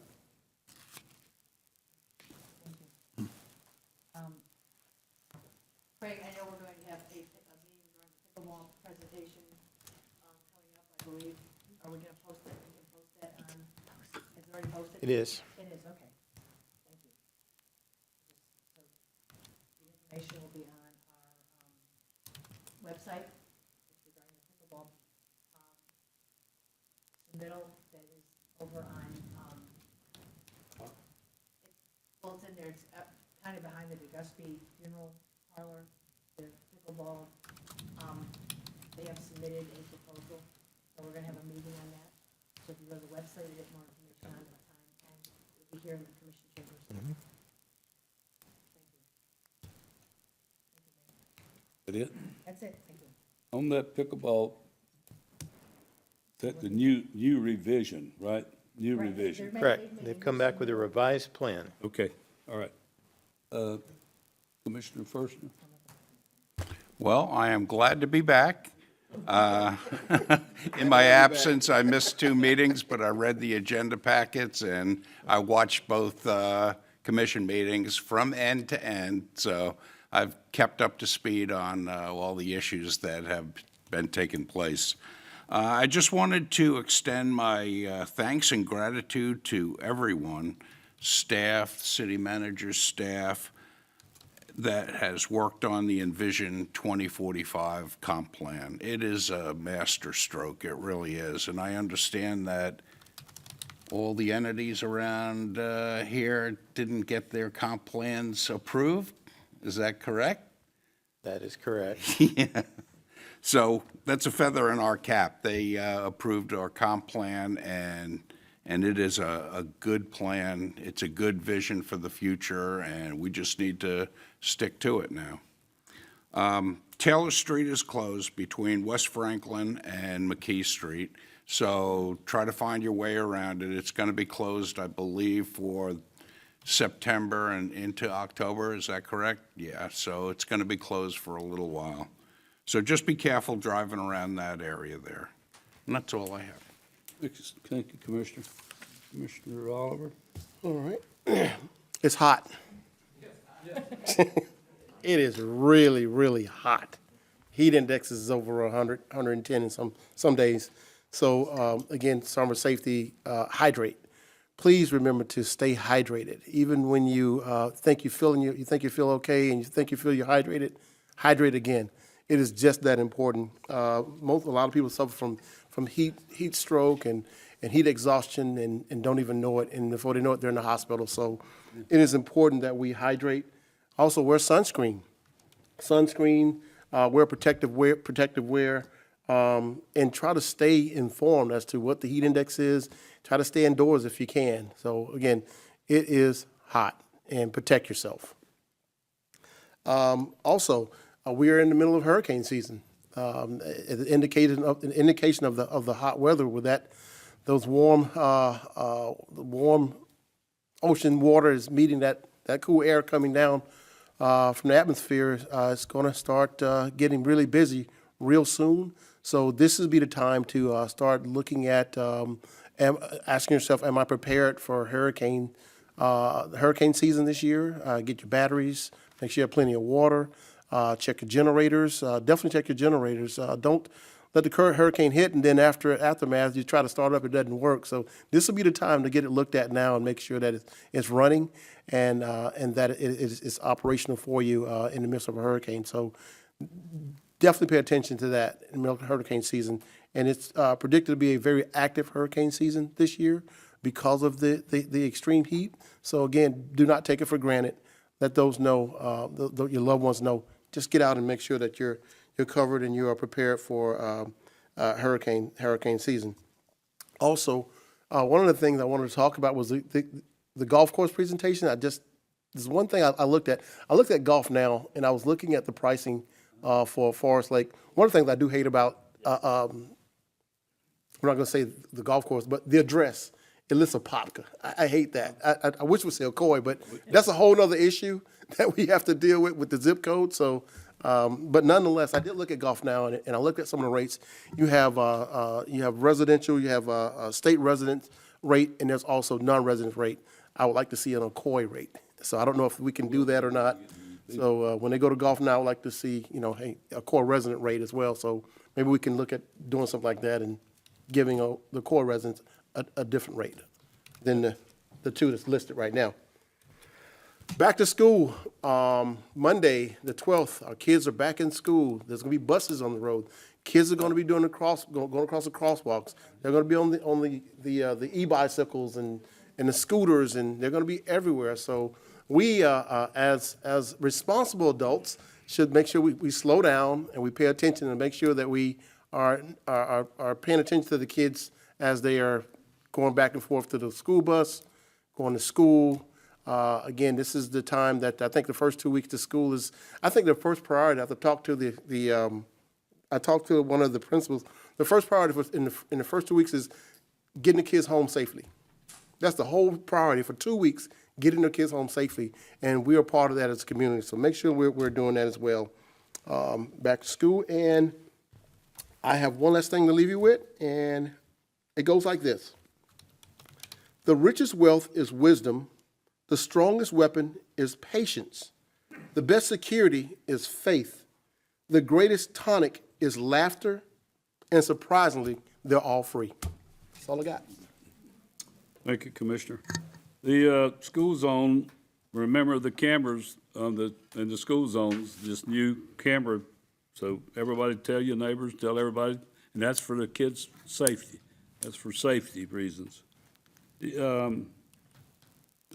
When you said rates about what, you mentioned rates. Well, there's two rates on there. There's a state resident rate, and then there's a non-resident rate. There's two rates on Golf Now. All right, we've brought this up before about if it's Ocoee citizens, their rate is different.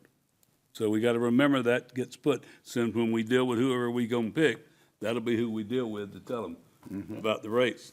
And to do away with charging them for what they're supposed to be getting to start with, when they were charging them 18 or 20 bucks just because they were in the city to put their name on there. It's supposed to be, you get that anyway, if you got an Ocoee card that says that. So, once again, school starts back the 11th, Commissioner. Oh, You get them a holiday already. Oh, I did?